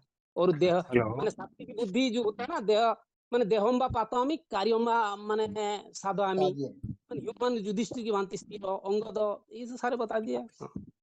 हेलो। हाँ जी। मैम, इसमें ये दूसरे अध्याय में भी हमने समझा था, नहीं संन्यस्त संकल्पो योगी भवति कश्चन। ऐसे होना चाहिए कि दूसरे अध्याय में स्थिर बुद्धि के बारे में बताया, संकल्प को पूरे तरह फुल स्टॉप लगाना। इस तरह अलग अलग स्थितियों के लिए एक ही बात बताई, हर बात में स्थिर बुद्धि फुल स्टॉप। तो बाबा मुरली में भी बताते हैं ना, जो जैसे संकल्प आया गदा को, गदा आगे कर दिया, ऐसे उसी तरह प्रसंग चलता रहे, तीनों गुणों से पार होने वाला। क्योंकि भगवान जो है गुणातीत है, आत्मा जो है गुणों से चलता है। 84 जन्म में सत्व गुणों से सत रज तम, ऐसे 4 अवस्था में आत्मा बनते रहते हैं। तो अंत में जाके दुखी बनते हैं। तो दुखी स्थिति में दुख और सुख ये कैसे आते हैं? दुख सभी सुख चाहिए, तो सुख की स्थिति में आने के लिए एक भगवान के स्मरण जरूरी है। तो संग के रंग लगना है, तो उस गुणों में आत्मा कैसे आएंगे? इसी के लिए तो गुणों के आवर्तन के लिए हम भगवान के विचार करेगा तो आत्मा उत्थान करेंगे या ऊपर उठाएंगे। तो 3 गुणों से पार होने वाले व्यक्ति के आचरण कैसे होना चाहिए, इसी के लिए 22 नंबर श्लोक में समझाया है।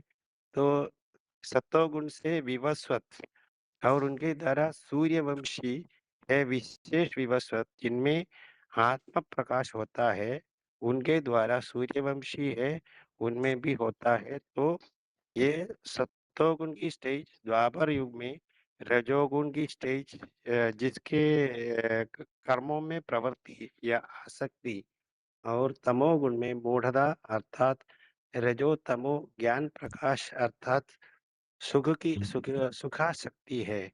कर्मों की आसक्ति हो गई तमोगुण रूपी मूढ़ता। समय प्रति समय मनुष्य आत्माओं को परिवर्तन ये 3 गुणों से आवर्तन करते रहते हैं। पर भी जो भी इन सब से द्वेष करता है, जैसे लोग दूर हो जाए, घृणा करें, संपर्क में नहीं आने, इसी तरह भावनाएं भी नहीं रहता है, क्योंकि इस दुनिया में इस तरह की संबंधी संपर्क आए एक कनेक्शन में जो स्थिर बुद्धि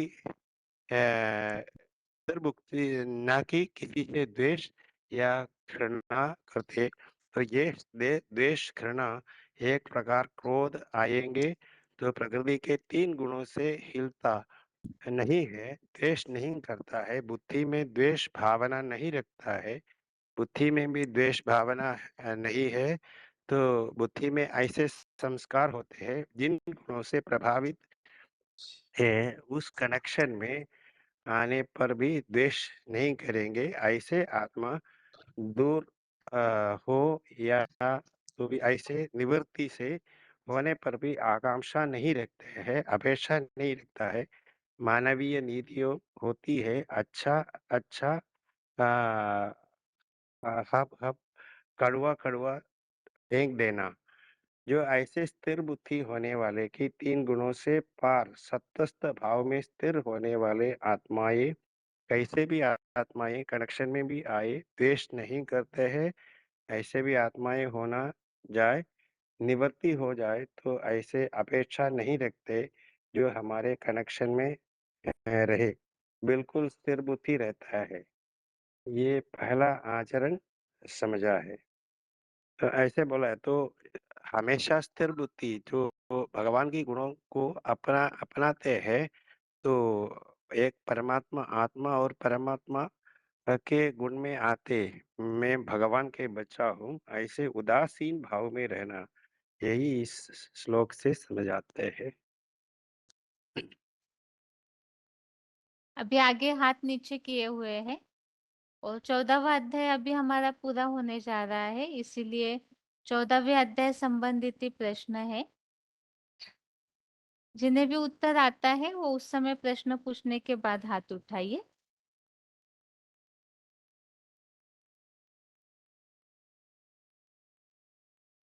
प्रकृति का जो तीसरा गुण है तामस, तो तामसी कर्मों का प्रभाव श्लोक में क्या बताया हुआ है?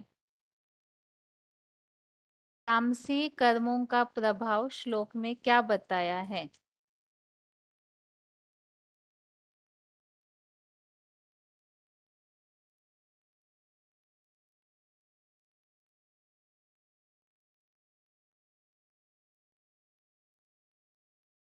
फोन अनम्यूट है, बताइए।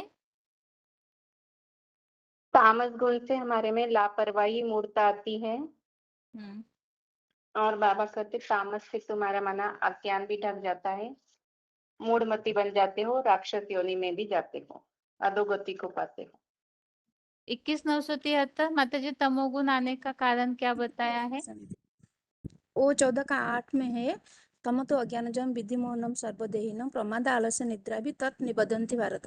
मतलब तामसी कली युग में आता है, तो ये तामसी गुण आएगा तो लापरवाही आलस्य और निद्रा में भी आत्मा को बांध देता है, और ये संकुचित मन बुद्धि मान मन भी आ जाता है, मानसिक अस्थिरता भी आता है, लापरवाही भी आता है, मूर्ता भी आता है, ऐसे ही आ जाता है दीदी। दीदी ओम शांति। हाँ जी दीदी 8 में भी बताया और 9 में भी बताया, तमोगुण ज्ञान को भी ढक कर गफलत में डाल देता है। जैसे बताया ज्ञान माभूत्य तु तमः प्रमादे संजयति उतः।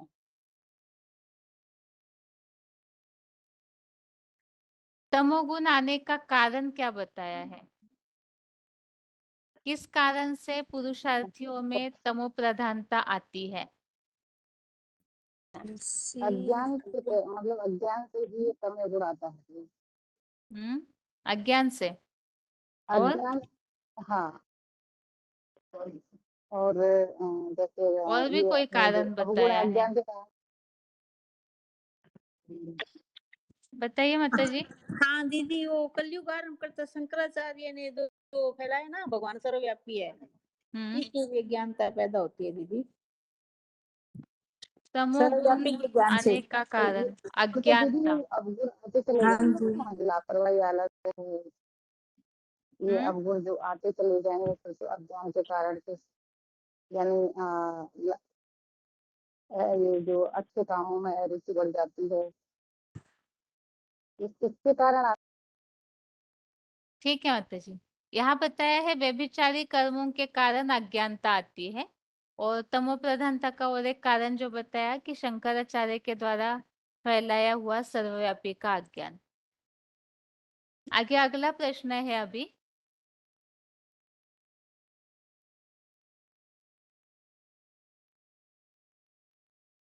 जो सात्विक स्टेज को धारण करने वाले अर्थात सतोगुण को धारण करने वाले हैं, उनके कैसे कर्म होंगे और उसका फल क्या बताया हुआ है।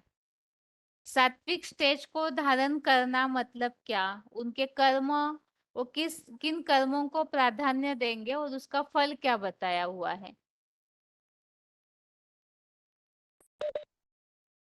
ओम शांति देवी। हाँ जी। सत्व गुण बढ़ने का कारण है जो 14 का 11 है कि जब इस देह से सभी इंद्रियों के द्वारों से ज्ञान का प्रकाश उत्पन्न होता है तब अवश्य ही सत्य गुण बढ़ा जाए। और ये जो 14 का 14 है तो जो बताया कि जब देहधारी सत्य गुण के अति बढ़ने पर प्रलयकालीन महामृत्यु पाता है तब वह पुरुषोत्तम को जानने वाला निर्मल लोगों को पाता है। और आगे बताइए।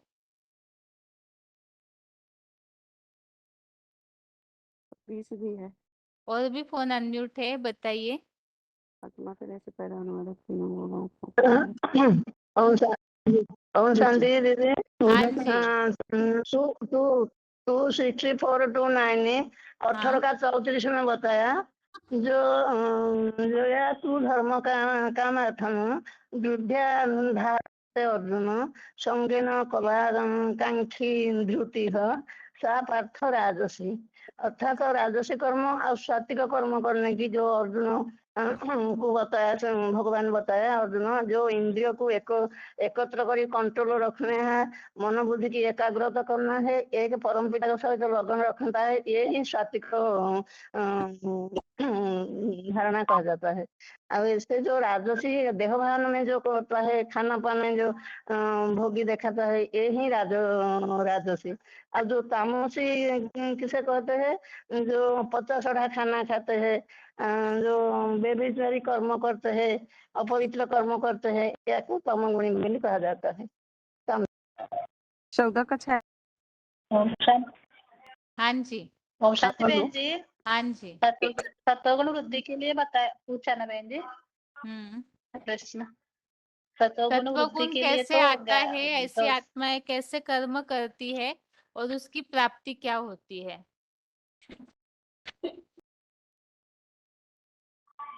वृद्धि के लिए बताइए। 24,348 भाई।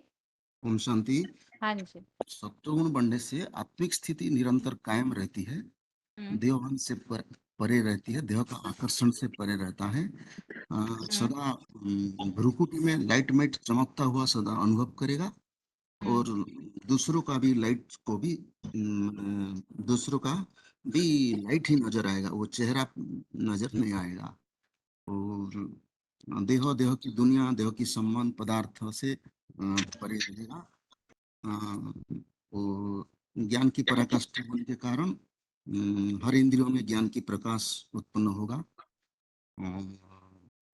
वसुधैव कुटुंबकम का फीलिंग होगा, विश्व कल्याणकारी का फीलिंग होगा, सर्व को निर्दोष फील करेगा, किसी के प्रति अशुभ भावना भी नहीं होगी, काम संकल्प वर्जित तो होगा, फिर सर्व संकल्प भी संन्यास होगा और शुद्ध संकल्प सदा होगा।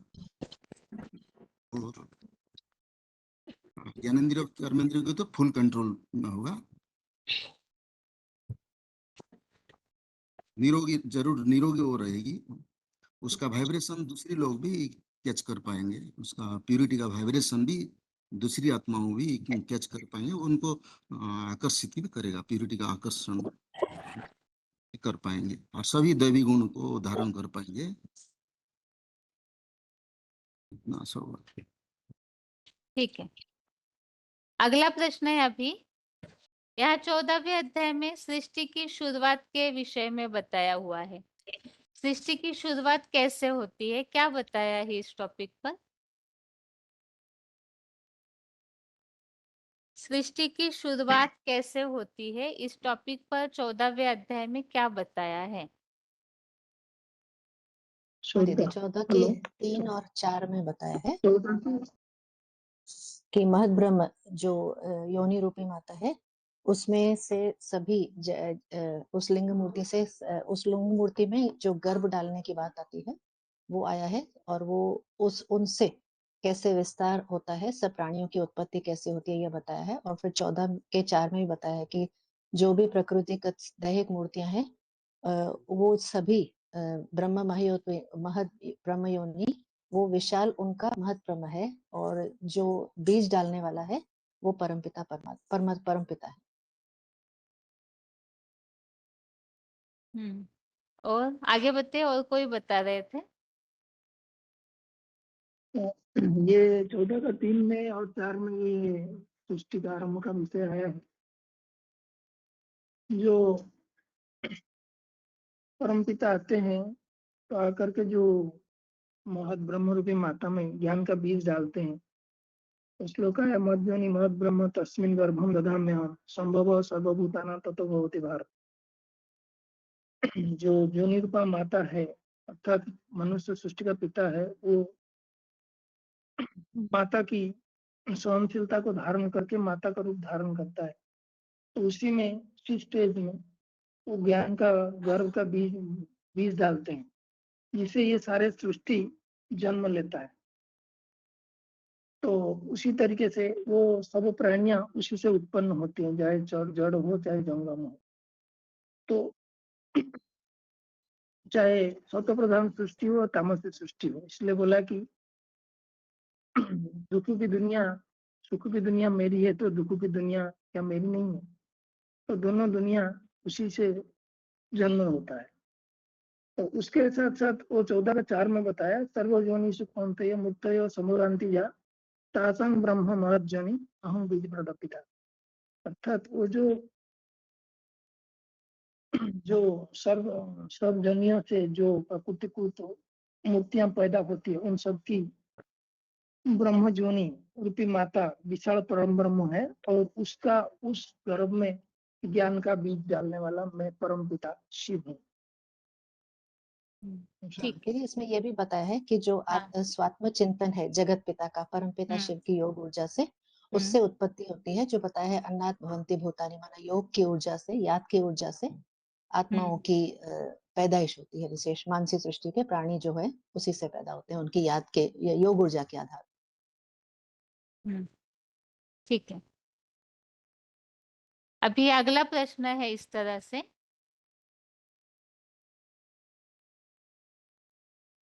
नई सृष्टि की शुरुआत करनी है। जैसे हम संदेश देते समय लोगों को बताते हैं ये कलयुग का अंत चल रहा है, और कलयुग का अंत चलने के बाद फिर संगम युग की बात को समझाते हैं, और संगम युग से फिर सतयुग की शुरुआत होती है, तो सतयुग का वर्णन बताया जाता है। प्रश्न इस तरह से है कि हमें कलयुग अंत, संगम युग में जो बात होती है, संगठन बनता है, ज्ञान सेवा होती है, और फिर उसके बाद सृष्टि का विनाश होकर के सृष्टि परिवर्तन हो जाती है। तो ज्ञान के द्वारा ही नई सृष्टि की शुरुआत होती है। जैसे 14वें अध्याय के श्लोक हमने समझे। नई दुनिया शुरू होने के लिए जैसे अव्यक्त मूर्तिना वाला श्लोक है, उसके बाद वाला श्लोक भी है 9वें अध्याय का 4था, 5वां, 6वां। इसमें भी नई दुनिया की शुरुआत के प्रसंग में ही बात चल रही है। तो यहाँ सीक्वेंसली श्लोकों को हमें सेट करना है। पहले तो कलयुग अंत कैसे होता है, ये कलयुग चल रहा है, इसके प्रमाण वाले श्लोक। उसके बाद संगम युग की बात, संगम युग में क्या क्या होता है उसे समझाने वाले श्लोक, और उसके बाद सतयुग में क्या होता है उसे स्पष्ट करने वाले श्लोक। तो इसे सीक्वेंस से सेट करना है हमें। सबसे पहले कलयुग अंत के लिए कौन से श्लोक हम बता सकते हैं, वो श्लोक बताइए। कलयुग अंत के लिए हम कौन से श्लोक बता सकते हैं, वो श्लोक पहले बताने हैं, उसके बाद संगम युग के लिए। अगर आपको कलयुग अंत के पूरे होते हैं, संगम युग का मिल रहा है, तो आप बताइए कि संगम युग के लिए इस प्रसंग में ये श्लोक सेट किया जा सकता है, ये भी चलेगा। बताइए, फोन अनम्यूट किया है। बहन ओम जी, शांति। 9वें अध्याय में हाँ जी। 9वें तेरह। अध्याय में 10वां श्लोक है। मयाध्यक्षेण प्रकृति सूयते सचराचरम् हेतुनानेन कौन्तेय जगद् परिवर्तते। ये चक्र फिरता ही रहता है, सतयुग त्रेता द्वापर कलयुग। डायरेक्ट बताया, पहले कलयुग अंत के श्लोक बताने चाहिए वैसे। ठीक है। ओम शांति। हाँ जी, बताइए माता जी। 14 के 18 श्लोक गुणत्रय विभाग ऊर्त गच्छन्ति सत्वस्था मध्ये तिष्ठन्ति राजसाः पहले जगत्। कलयुग अंत, कलयुग ओहो। अंत की बात हाँ। बतानी है। पृथ्वी के कल्पांत से सत्व गुण तो रखते हुए आत्मा है। सत्युग त्रेता स्वर्ग ऊंची स्थिति में रखते हैं। रजोगुण में आत्मा है। द्वापर युग नरन निर्माण करने नरक लोक में उसका स्थिति है। पापी आत्मा है। गुण हिंसा इच्छा हिंसा गुणवृत्तियों से रखते हैं। ராட்சசி மிருகத்தை போல சாரி बच्चियों को गुणस्वभाव आत्मा है। तामसी आत्मा कलयुग अधोगति रो नरक के सखंड नहीं सखंड करने दुख को आते। दुख से मैं डूब गई। अच्छा इतना ही है। ठीक है माता जी, आगे बताइए। 28,319। ओम शांति दीदी। हाँ ओम जी। शांति दीदी। हम्म। दीदी 4 का 7 और 8 दोनों ही आएगा कलयुग अंत के लिए। रोल नंबर क्या है आपका? ये यदा यदा ही रोल नंबर। दीदी 22,554। हाँ, बोलिए माता जी। दीदी 22,554। हाँ जी, हाँ जी। दीदी 7 का ये, हाँ, ये यदा यदा ही धर्मस्य ग्लानि भवति भारत अभ्युत्थानम् अधर्मस्य तदात्मानं सृजाम्यहम्। मतलब कि जब जब धर्म की ग्लानि होती है तो द्वापर में तो सारे धर्म होते नहीं है, कलयुग में ही तो सारे धर्म होते हैं। तो इसके लिए ये श्लोक लागू हो सकता है दीदी। सारे धर्म 28,319 माता जी कलयुग के अंत बताइए। में होते हैं तब भगवान। शांति। ये हाँ। 4 का 7 8 भी हो सकता है और 9 का 7 भी होगा। सर्वभूतानि कौन्तेय प्रकृति अंति मामिकम कल्पक्ष पुनथानि। इसमें तो कलयुग अंत की बात कैसे? सीक्वेंस कल्प का पहले है कि कलयुग में तमो प्रधान अवस्था होती है, उसके बाद आप फिर कलयुग से सतयुग या संगम युग में क्या होता है, ज्ञान की सेवा होती है, संगठन बनता है, ये सब बातें बतानी है हमें। और उसके बाद फिर हमें सतयुग शुरू होता है, तो उस समय कल्पक्षय वाला बता सकते हैं आप अव्यक्त मूर्तिना के बाद। सबसे पहले तो अभी कलयुग अंत चल रहा है, कलयुग अंत में तमो प्रधानता कैसे होती है, इस प्रसंग में ढेर सारे श्लोक है गीता में, वो बताने होंगे। 11:29 में है बहन जी। कुछ भी हो सकता यदा है। प्रदीप्तं जलनं पतंगा विशन्ति नाशाय समृद्धवेगा तथैव नाशाय विशन्ति लोका तवापि वक्त्राणि समृद्धवेगा। इसमें विनाश के बारे में 11:29 है। ठीक है। ये भी 18,610 11:32 में भी है। कालों का काल हूँ। ओम उसमें शांति। हाँ दो जी। लोग। ये 7 का 27 है। इच्छा देश समुत्थेन द्वंद्वमयेन भारत सर्वभूतानि सम्मोह सर्पयन्ति परन्तप। ये इच्छा और देश से उत्पन्न हुए क्षण क्षण परिवर्तनीय सुख दुख आदि द्वंद्वों के मोह से कल्पांत काल के घोर कलयुगांत सब में सब प्राणी दैतवादी द्वापर युग से विदेशी या विधर्मी धर्मपिताओं से प्रभावित होकर संपूर्ण मूढ़ता को पहुंच जाते हैं। आगे बताते जाइए माता जी। 29,340 सूरत। दीदी 9 का 12 हाँ में दीदी था। मैं हेलो ओम शांति 11 का ज्ञान। 32 में है। कालोस्मिन् लोकक्षय कृतो प्रबुद्ध लोकान् समाहति प्रबुद्ध पहले विश्व विनाश की बात सीधा सर्वे कैसे बताएंगे लोगों को? हम शुरू से यही बोल रहे हैं। पहले तो हमें ये कलयुग अति का तामसी है, बना हुआ है, इसके प्रूफ श्लोकों से देने हैं। फिर कलयुग के बाद हम ये और बताएंगे कि 18 का भगवान आकर के 66 में सृष्टि है परिवर्तित सर्वधर्म। करते हैं ज्ञान के द्वारा, तो उस रिलेटेड संगम युग के लिए लागू होने वाले श्लोक बताने हैं। फिर उसके बाद विनाश होता है, वो बात बतानी है। उसके बाद सतयुग की शुरुआत होती है, तो सतयुग के वातावरण संबंधी श्लोक बताने हैं, इस तरह से हमने बोला है।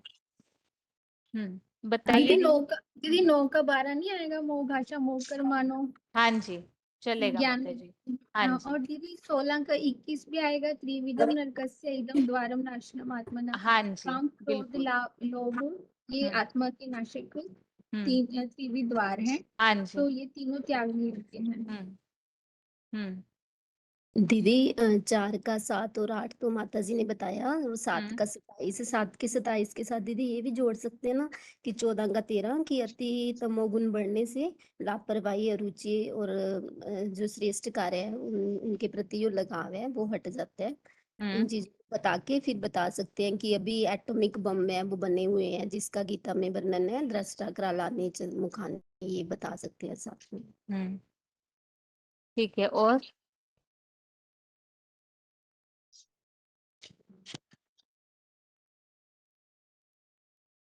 आगे बताइए माता जी। 14389। हेलो। एक मिनट, मानसा की माता जी, आप क्या श्लोक बताए थे, एक बार नंबर बताएंगे? दीदी 4 का 7 8, फिर 7 का 27, 7 के 27 के साथ 14 का 13 जोड़ा था, और फिर 11 का 25 और 27। हेलो। ठीक है, हाँ जी। 7 का 27 के बाद स्वर्ग नरक के 3 द्वार, उसके बाद जो पहला अध्याय है उसमें जो वर्ण संकर की बात आई है, हाँ जी। ठीक है। और लुप्त पिंड दुखे, ये 3-4 जो श्लोक है वो आएंगे कि धर्म क्या है और अधर्म क्या है, और किस धर्म की स्थापना के लिए भगवान आए हैं। कौन इसे से 3-4 श्लोक बोले आप, एक बार फिर से बोलिए। पहले अध्याय में 38, 40, 41, 42, 3, और उसके बाद धर्म और अधर्म क्या है उसकी बात आएंगी, और किस धर्म की स्थापना करने के लिए, और साधु सन्यासियों का परित्राण करने के लिए भगवान आते हैं, और फिर भगवान कहाँ से आते हैं, परम धाम से, और कैसे आते हैं, तो जो जन्म है दिव्य और ज्योति के बारे में आएगा कि भगवान आत्मा और परमात्मा दोनों लाइट है। परम धाम से भगवान जब आते हैं तो जन्म कर्म च में दिव्य, दिव्य कर्म करने के लिए आते हैं। सत धर्म की स्थापना के लिए, जैसे कि देह का धर्म क्या है और आत्मा का स्वधर्म क्या है, इनमें जो अंतर है उसके बारे में बताएंगे। और सत्य धर्म की सत्य की स्थापना करने के लिए सतोगुणी बनना है और कलयुगी संस्कारों का विनाश करना है। तो इसके लिए जो परिवर्तन के लिए जगत भी परिवर्तते, तो मया अध्यक्षण वो श्लोक आएगा, और भगवान परिवर्तन करते हैं तो उससे जो सत्व रजत जो ज्ञान वो एक श्लोक मिनट, आएगा। ये नहीं समझ आएगा, सत्य रजत तम क्या बोले? भगवान जब आते हैं तो ज्ञान देते हैं, राज विद्या राज्य गुह्य, उस ज्ञान से जो सत्य रजत तम इन 3 गुणों से जो जितना ज्ञान उठाते हैं उसके आधार से ऊर्ध्व मध्य और कनिष्ठ ये श्लोक आएगा कि कैसे यह सृष्टि की रचना सत्व रजतमों के कारण होती है। शॉर्ट में बताया। हाँ ठीक है। दीदी 3 का 27 भी आएगा, प्रकृति क्रिया मनानी गुणे कर्माणी सर्वशः अहंकार भी मूढ़ात्मा करता हमिति मनते। मतलब अहंकार में आ जाते हैं ना कलयुग में कि हम ही करने वाले हैं सब कुछ। ठीक है, ये भी ठीक है। ठीक है, आगे बताइए। और फोन अनम्यूट है।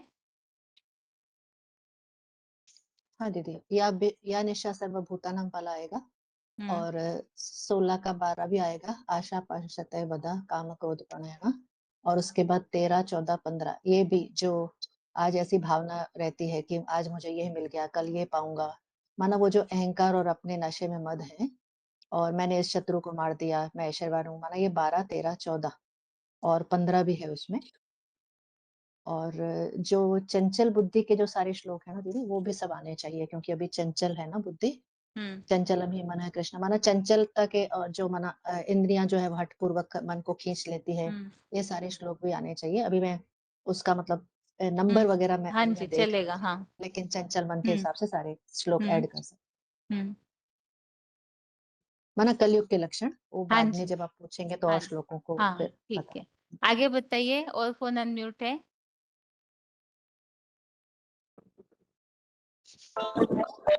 बताइए बनारस।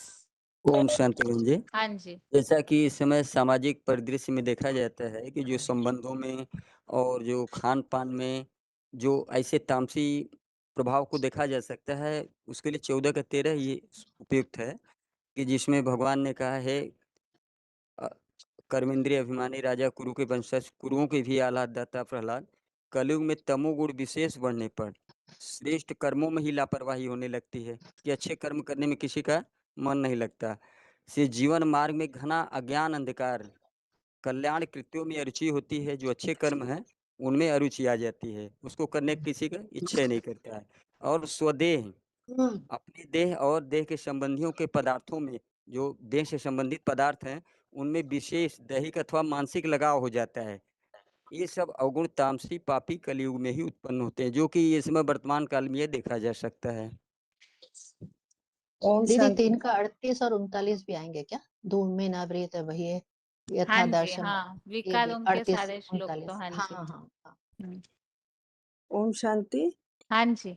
दीदी इसमें ये भी बता सकते हैं ना कि भगवान आके जैसे वो बीज डालते हैं ज्ञान का, और उसी से फिर वो सत्वगुण की मतलब वो सत्वगुण बढ़ता है, ज्ञान का प्रकाश बढ़ता है, तो फिर उससे वो नई श्रेष्ठाचारी दुनिया की स्थापना होती है, और कलयुग पुरानी भ्रष्टाचारी दुनिया का वो विनाश करवाते हैं। तो कलयुग के अंत में ही ये काम करते हैं।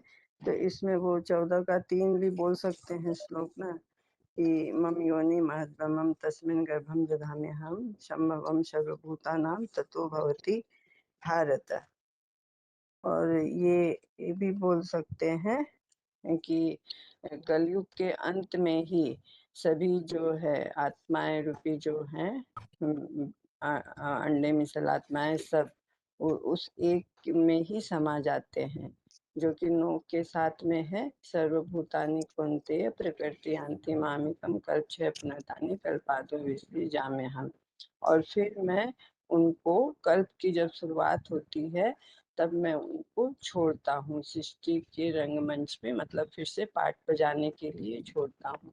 और ये उसमें नोक के 10 में भी ये बात आई है कि एक मेरी मात्र अध्यक्षता के कारण ही ये जो सृष्टि जो नीचे की ओर जाती है अधोगति की ओर, वो ऊपर ऊर्ध्वगति की ओर जाती है। मया अध्यक्षेन प्रकृतिस्वाम अधिष्ठाय मया अध्यक्ष नहीं का क्या 9 का 10 में कि 25,000 वर्ष ज्ञान इंद्रियों आगे बताइए 24,348। शांति 16 का 7 से लेकर पूरा 18 तक सब लागू होगा। 16 का 7 से लेकर 18 तक, 17 का 5-6 शस्त्रभीतम घोरम तप्यम तेजोपजना, और नेक्स्ट है कस्यंतम शरीरस्थम भूतग्रामम अचेतसः, और नेक्स्ट है 17 का 10 यातो एवं गतरसम पुति परिचितम चयम, और 17 का 13 भी होगा विधिहीनम असृष्टान्नम मंत्रहीनम अदक्षिणम, और 17 का 19 भी होगा मूढ़ग्राहेण आत्मनो यत् पीड़या क्रियते तपः परस्य उच्छासनार्थम तामसम का ये श्लोक है, मैं अध्यक्षेन प्रकृति सूयते सचराचरम हेतुनामनेन कौन्तेय जगत में परिवर्तन।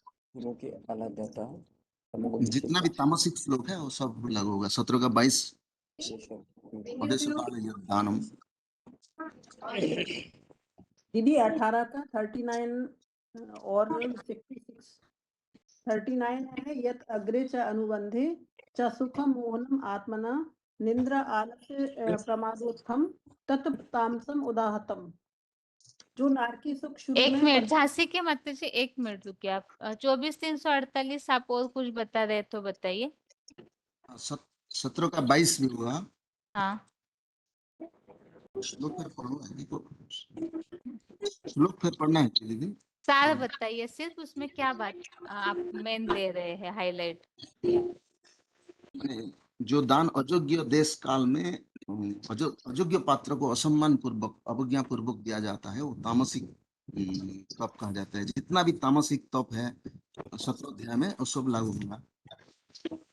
ठीक है। हाँ, अभी झांसी के माता जी आप बताइए।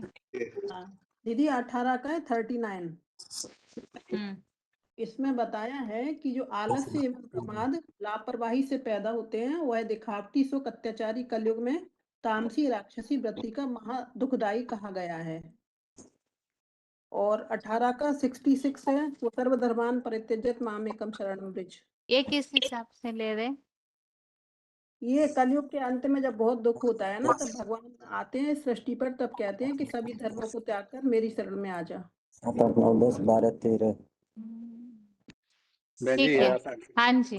तेतं भुक्त्वा स्वर्गलोकं विशालं क्षीणे पुण्ये मत्स्यलोकं विशन्ति।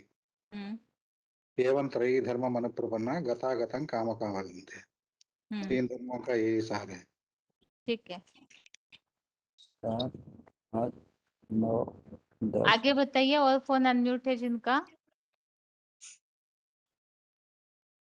हाँ भैया 7, 8, 9, 10, 12, 13 ये मतलब तमो प्रधानता के लिए बताया गया जो इस समय समाज में चल रहा है, जैसी स्थिति कौन है से 7, 8, 9, 10 किस अध्याय के बता रहे आप? 14 का 7 है, 8 है, इसके बाद 9 है और 10 है, इसके बाद है 12 और 13। ठीक है, आगे दीदी बताइए 4 माता का जी। 16 भी आएगा ना, किम कर्म हाँ। किम अकर्म, हम्म। ये भी आएगा ना इसमें। हाँ जी। माना हाँ, कर्म अकर्म को नहीं कलयुग जानते अंत हैं ना, में जब बुद्धि कंफ्यूज होते चकरा हैं गई है। कर्मों में। हाँ। हाँ, बुद्धि विद्वान लोगों की बुद्धि चकरा जाती है। बताइए आगे। दीदी 2 का 62 और 2 का 63 जिसमें बोला हाँ है जी। कि विषयों का ध्यान करने से आसक्ति और आसक्ति से कामना, कामना पूरी न होने से क्रोध और फिर पृथ्वी नष्ट हो जाती है। जी दीदी बाकी सारे बोल दिए हैं तो रहे। आगे बताइए। हाँ, ये सब्जी के श्लोक बोल सकते हैं। सब्जी का वर्णन जो है हाँ जी, कौन 3 सा? का 17, 18, हम्म 3 का 17, 18 हम्म अतिंग स्थिति के लिए जो श्लोक आए हैं 3 हाँ का जी। 17, 18 और उसके 14 का 6 और 14 का 11। 14 का दीदी संगम के श्लोक बोलो। 1 मिनट माता जी। हाँ बताइए आगे। 5, 3, 2, 1। हाँ, बता दिया ऑलरेडी। 3 का 17, 18 वो सचिव होगा। अतिंग स्थिति का जो विशेषता है 3 का 17, 18 है और 14 का 6 और 14 का 11। ठीक है। हाँ माता जी बोलिए संगम युग के लिए। जी दीदी संगम में भगवान के आने के श्लोक बताएंगे। अब जानन्ति मां मूढ़ा और जन्म कर्म च मे दिव्यम। और फिर एक ये भी बता सकते हैं 1 का 24 जो मेरे रथ को बीच में खड़ा कर दो और मैं आता हूँ तो सूर्य को ज्ञान देता हूँ 4 का 1। और फिर 4 के 6 में अजय वही बताया जन्म कर्म करने विद्यम। और ज्ञान देता हूँ आकर ज्ञान देते हैं, विपरीत गति को लेके जाते हैं। विपरीत गति 9 का 10 ज्ञान के द्वारा और ज्ञान देते हैं उसके लिए 10 का 11 तेषाम अनुकंपार तथा तेषाम सततयुक्ताम भजताम प्रीतिपूर्वकम। फिर 5 का 16 में भी ज्ञान देने की बात आई है कि ज्ञान द्वारा जिस आत्मा का अज्ञान नष्ट हो जाता है वो सूर्य जैसा दिखता है। जी दीदी ये याद आ रही है। ठीक है। इसमें 4 का 34 रहेगा परिप्रश्न सेवा वाला, और 4 का 36 अपि चेदसि पापेभ्यो सर्वे पापकृतं सर्वज्ञान प्लवेन नैव एवं वर्जिनम संतरिष्यसि। दीदी ठीक है। कलयुग के अंत के वाला के 7वां अध्याय का 15वां श्लोक है। नवमा दुष्कृति नो मुदाह प्रबंधे नराधमा माया अपरद ज्ञाना आसुरम भावम आश्रिता। इसमें बताया कि मूर्ख लोग मेरी शरण में नहीं आते, तो वो भी इसमें आ सकता है ना। और 7वें का 25वां श्लोक है। दीदी 4 का 13 का 37 1 38 29 4 का 8 संभवामि युगे युगे और चातुर्वर्ण्य सृष्टम गुणकरम विभाक्षा। जब मैं आता हूँ तो 4 वर्णों की रचना करता हूँ। दीदी कर्तव्य अगर बताते, एक तो क्षेत्रमिति अभिधीयते, ये भी आ सकता है।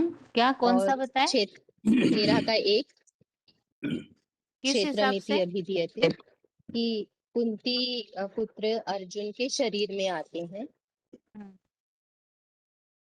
और दीदी जैसे वो 4 के 8 में 3 कर्तव्य बताए हैं, साधुओं की रक्षा, और मतलब उसमें भी इनडायरेक्ट स्थापना, पालना और विनाश की बात आई। हाँ जी। तो उसको भी हम समझा सकते हैं कि ये कृष्ण के द्वारा नहीं, ये शिव शंकर के द्वारा कैसे होते हैं। और उसी प्रकार से कर्तव्य के कार्य इस संगम युग में होते हैं। 13 का 16 भी बताता है। आगे बताइए। और फोन अनम्यूट किए हैं। दीदी 27 दीदी 27 के लिए 8 का 19 भी आएगा ना? क्या क्या बोल रहे हैं माता जी? आवाज नहीं सुनाई 27 के दिया। लिए श्लोक जो है दीदी, सतयुग का श्लोक के लिए श्लोक जो है सतयुग के लिए 8 का 19 आएगा ना? ब्रह्मा का जो सतयुग रूपी दिन आने पर नंबरवार प्रकट हो जाते हैं, इसे सतयुग के लिए ले सकते हैं ना दीदी? क्या नंबर प्रकट हो जाते हैं? क्या है, फिर से बताइए एक बार रिपीट। दीदी वो 8 का 19 है, ब्रह्मा का सतयुग रूपी दिन आने पर नंबरवार प्रकट हो जाते हैं, सतयुग के लिए श्लोक आत्माएं आ सकता सतयुग है में आ ना? जाती है। ठीक है माता जी। ज्ञान की महिमा के लिए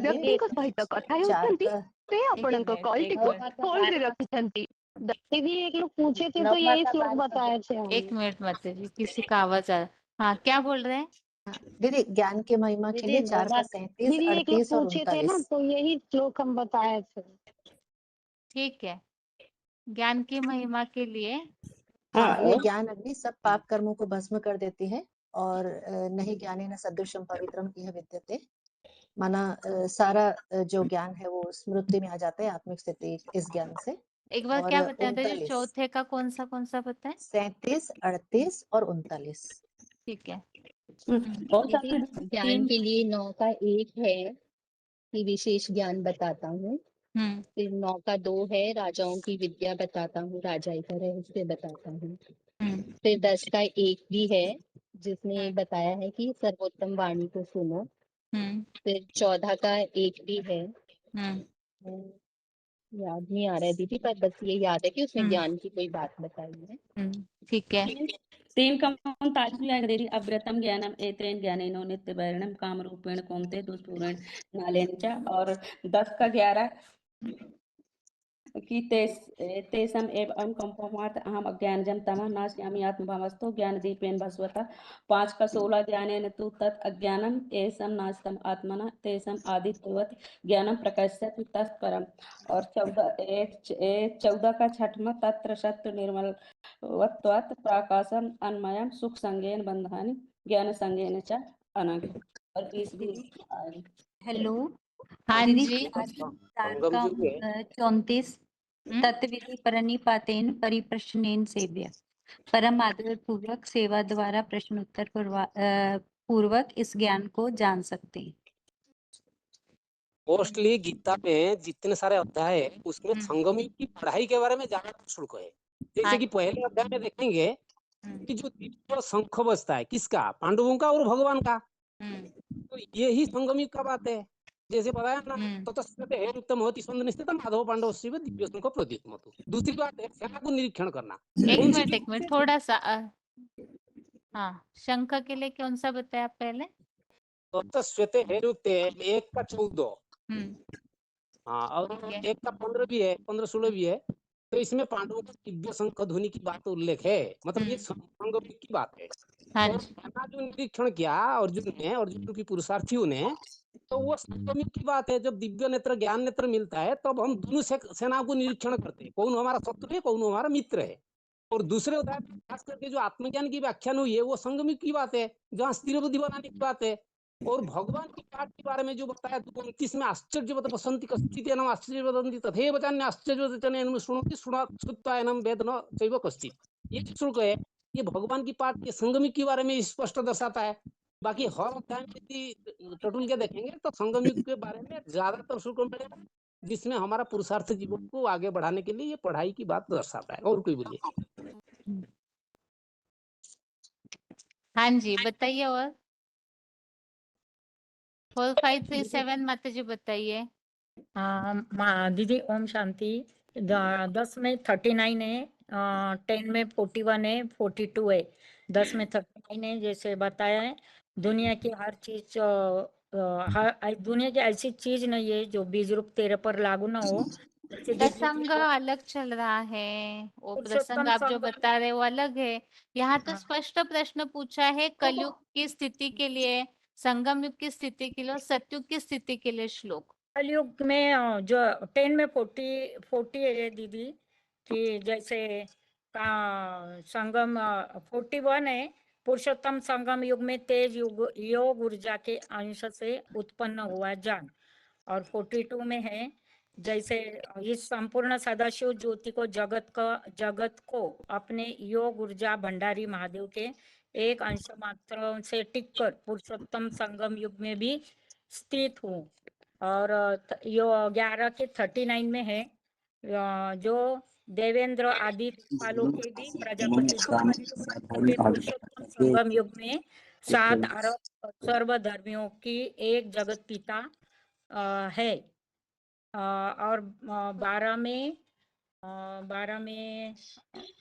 कितना बताया? 12 में दीदी आगे बताइए सर्वधर्मान तब तक। परित्यज्य 18 का 66, 11 का 32 कि मैं महाकाल हूँ और लोगों की संगठन अर्थ लगा हुआ हूँ, तो संगम में ही संगठन बनाते हैं। दीदी 14 का 1 में भी है, सब ज्ञान से परम श्रेष्ठ ज्ञान में बताता हूँ, जिससे जानकर मुनि जन परम सिद्धि को गए थे। तो फिर दीदी 13 में भी है, सर्वत्र पाणिपादम सर्वत्र अक्षिशिरोमुखम सर्वत्र श्रुतिमत लोके सर्वम आभूत्य तिष्ठति। इसमें भी है सब घेर कर रहता है, संगम जो की बात है इसमें बताया है। और 13 का 14 में भी है, सर्व इंद्रिय गुणाभ्यासम सर्व इंद्रिय विवर्जितम असक्तम सर्वभूत चैव निर्गुणम गुणभुक्तु च। इंद्रियों का ये गुणों का आभास होता है, इसमें बताया। इंद्रियों भी अनासक्त होते भी वो बहुत विस्तार हो जाएगा, मतलब भगवान के परिचय के श्लोक तो काफी सारे। हाँ, मेन तो यहाँ 3 संगम में युगों को भगवान आते दर्शाने हैं। वाले मेन हाईलाइट कीजिए। हाँ जी माता जी। संगम में भगवान आते हैं, उसके लिए 9/4 बता सकते हैं, 9/11। और हम जो 14 का तीसरा और चौथा अभी देखे, ये चारों श्लोक माना भगवान कैसे आते हैं। और 11 का 54 भक्त्या त्वनन्या प्रवेश तुम च परंतप वाला। एक मिनट, संगम में भगवान आते क्या हैं संगम इस में हिसाब से कौन सा बताए? एक तो 11 का 54। 11 का 54 प्रवेश तुम वाला, और 9 का 4 अव्यक्त मूर्ति ना, 9 का 11 अवजानंती मां मूढ़ा, और 14 का तीसरा और चौथा अभी जो हमने पढ़ा। ठीक है। ये सारे श्लोक एक भी हो सकता है क्या धर्म क्षेत्र कुरुक्षेत्र वाला? ये भी तो संगम युग की ही बात है ना?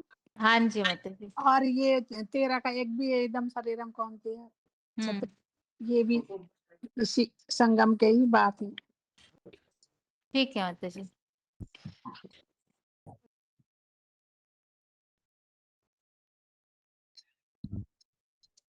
हाँ, तीसरे अध्याय में सेवा के बहुत सारे श्लोक है, जैसे कि मैंने 13 का 14 है, 3 का 14 है अन्नाद भवति भूतानि, और 14-15 भी है कर्म ब्रह्मोक्ति ब्रह्माक्षर समुद्भव एवं सारे माने संगम के बारे में। और संगम के बारे में तो ये है माने ये जो युक्ति देवरी मानुका कुर्यात कर्म च धर्म संकर दशम उपम प्रजा, मतलब ये कलियुग अंत की बात को ले सकते हैं।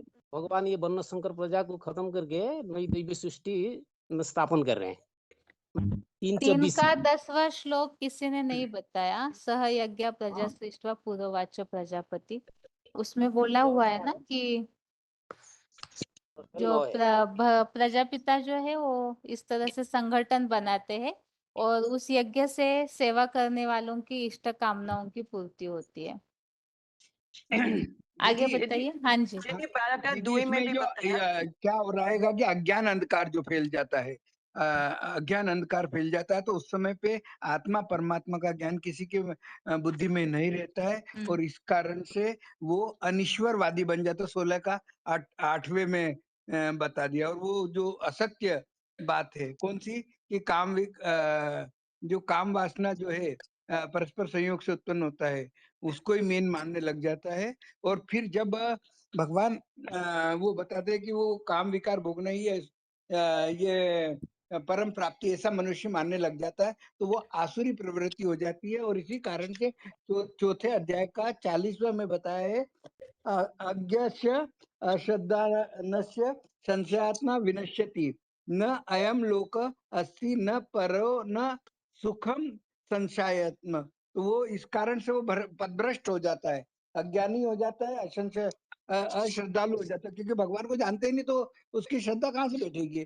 और संशय, उसका जो संशय हो जाने के कारण से वो उसको वो पार नहीं लग पा रहा है। तो ये बात बताइएगी, और ये इसी समय की बात है। और इसी तरह का जो पॉइंट बताएगा कि 16वें अध्याय का 9वें श्लोक में जब मनुष्य क्या करता है कि वो अपना स्वार्थी दृष्टिकोण का आधार लेकर क्रूर कर्म करने लगता है, और महाविनाश के लिए वो अंत में एटॉमिक विनाश करने के लिए तत्पर हो जाता है। लेकिन वो कार्य किसका कर रहा है, वो कार्य करता है भगवान का ही कार्य।